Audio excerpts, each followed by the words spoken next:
It is the outcome everyone was hoping for. This afternoon, 2 young boys missing in the Red River Gorge are back with their families.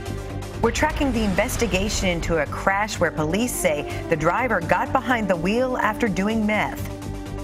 A man who pleaded guilty in a deadly crash is now asking for that plea to be withdrawn.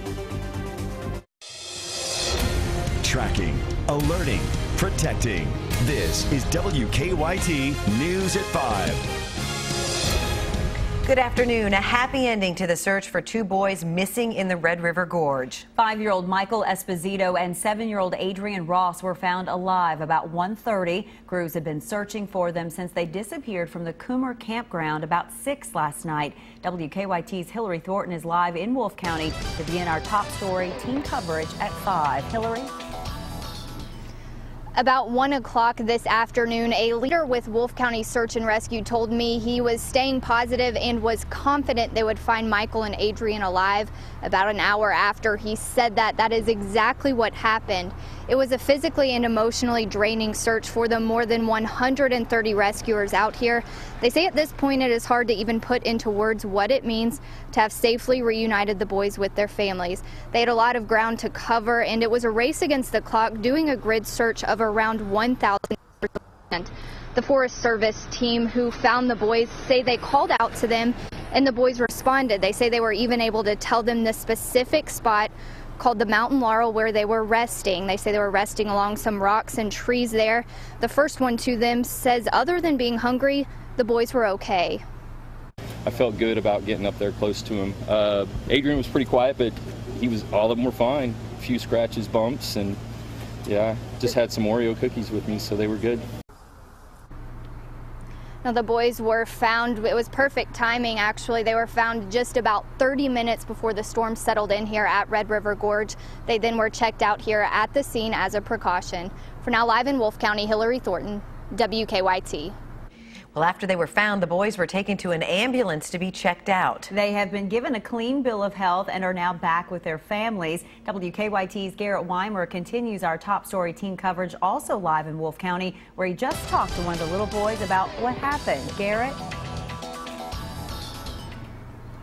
That's right. I just spoke just moments ago with 5-year-old Michael Esposito. With his mother by his side, Michael briefly told us about his night spent in the woods. He says he was never scared. He was actually calling it an adventure, believe it or not, telling us he slept under a tree and ate sticks.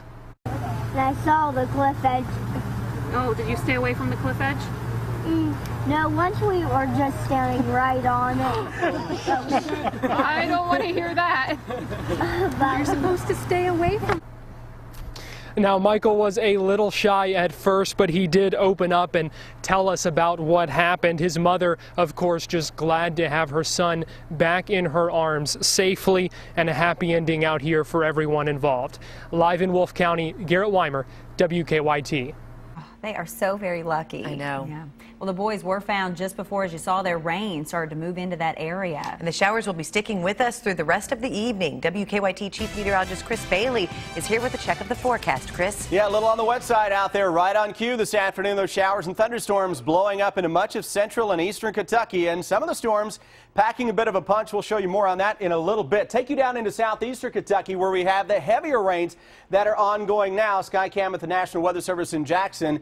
Similar view here in Lexington. Rain's not as heavy, though, right now at the station, where the current temperature 66 degrees, and we continue to drop with a northwesterly wind that continues to gust up right now around 10 miles an hour. We have not had a lot of rain at the station, 0.05 of an inch so far, yet 20 miles to our south, some areas better than 1 inch of rain on the day. That cold front, by the way, is now into parts of southeastern Kentucky. Chilly northwesterly winds will eventually dry the skies out here across the area, but Defender tracking the heavy, steadier rain and thunderstorms out of parts of southeastern Kentucky as of now. Let's get you caught up on exactly where the line is from Pike County back into Letcher County and just to the south of Manchester and London with the heaviest rains.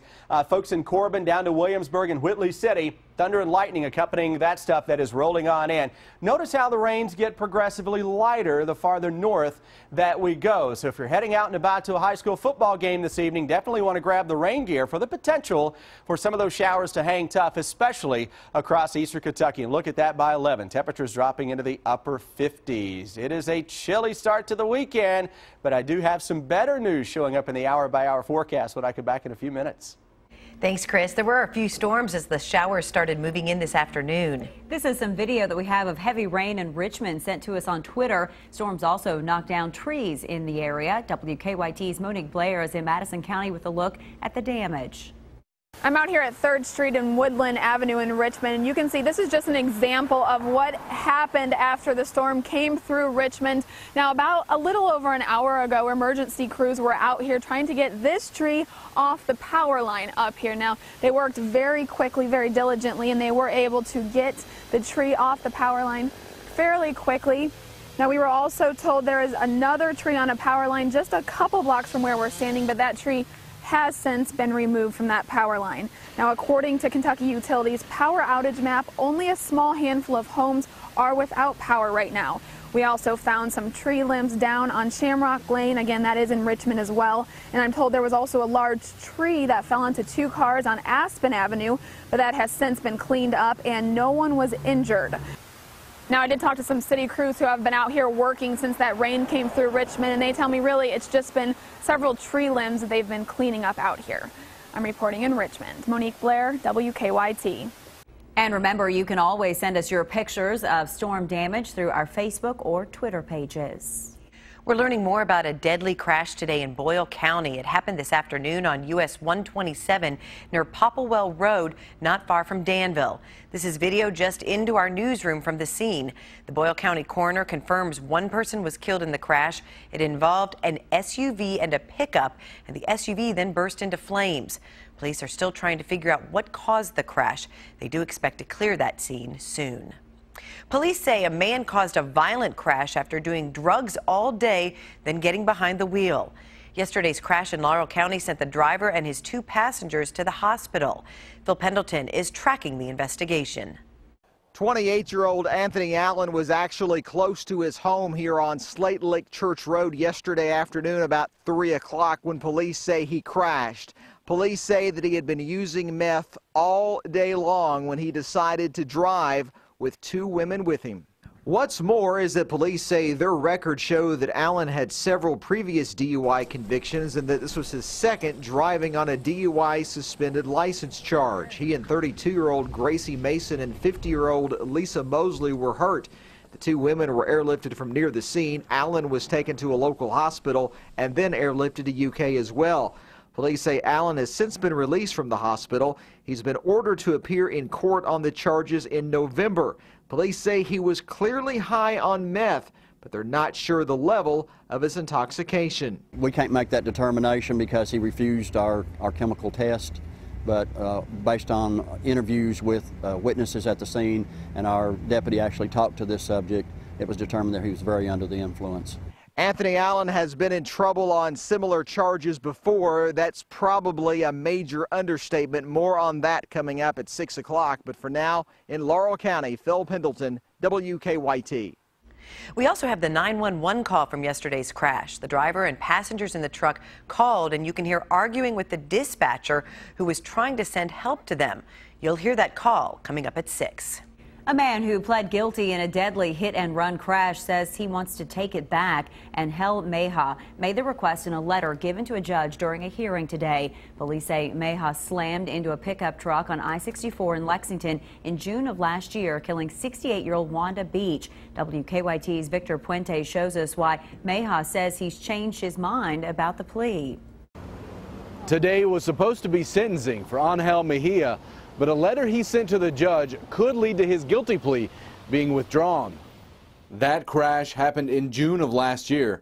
Police say Mejia was speeding on Interstate 64 when he hit a Chevy Blazer, killing 68-year-old Wanda Beach, who was from Pulaski County.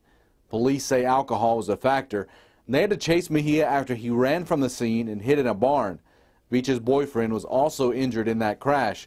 Mejia spoke to the judge today through an interpreter She asked him about a letter he had written her saying he wanted to take back his guilty plea.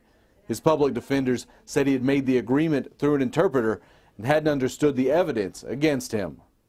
And while he had the assistance of an interpreter, she was not fully comprehending the materials in the discovery. Sounds like we need to set this matter for a hearing now, yes. The hearing to decide if Mejia will be able to withdraw his guilty plea is scheduled for November 16th. In Lexington, Victor Puente, WKYT. In addition to murder, Mejia is also charged with wanton endangerment and leaving the scene of an accident. Court documents reveal new details in a bourbon theft ring. Our county-by-county coverage at 5 begins in Franklin County. The documents say 5 barrels recovered from the alleged ringleader's home match ones taken from Wild Turkey Distillery. The State Journal reports the barrels have physical traits, numbers, and manufacturing marks consistent with Wild Turkey barrels. A total of 10 people have been charged in the case. Charges have been reduced for a Clark County man accused of shooting his wife. Robert Brown was charged with assault and 2 counts of possession of a handgun by a convicted felon. He's now charged with wanton endangerment. The Winchester Sun reports the charges were reduced because evidence showed the shooting was accidental. Brown's wife suffered a wound to her leg. A shooting at a university, a student housing complex, killed 1 person and injured another. It happened about 11:30 at an apartment on the edge of Texas Southern University's Houston campus. Police have a possible suspect in custody. The campus was placed on lockdown and classes were canceled for the rest of the day. 1 student died and 3 others were hurt in a shooting on another college campus. It happened last night at Northern Arizona University during a confrontation between 2 groups of students. Police say 18-year-old Stephen Jones pulled out a gun and shot 4 people. He stopped his action with his handgun, and everything calmed down for a few minutes. As our officer arrived, he was able to take him into custody. Police don't know what sparked the argument. Students and staff were notified of the shooting via text alert. There is increasing drama on Capitol Hill as Republicans struggle to find a new House Speaker. The top candidate abruptly stepped aside yesterday, setting up chaos in a hastily called meeting this morning. As Craig Boswell shows us, the pressure is now building on a potential candidate who says he's not interested. Didn't feel like chaos today, but, you know, there's always tomorrow. One by one, Republicans emerged from a closed-door meeting with few answers on who will become the next House Speaker. Who can get 218 votes? I don't know. We'll see. One name was consistently the topic of conversation: Paul Ryan. I think Paul Ryan right now has the clout, he has the stature that he could overcome a lot, he could bring sides together. For now, Jason Chaffetz of Utah and Florida's Daniel Webster remain the only declared candidates. Both are closely watching to see what Ryan does. I'm not challenging him, I'm challenging the process here. And I'm going to make that point until hopefully we get some change. I'd absolutely back Paul Ryan. And part of the reason I got on the race is Paul Ryan's not doing it. Ryan insists he's not interested. Right now I'm just going to catch my flight so I can make it home for dinner. Leaving the question, who is? Do you want the job? No. Does anybody? We'll find out.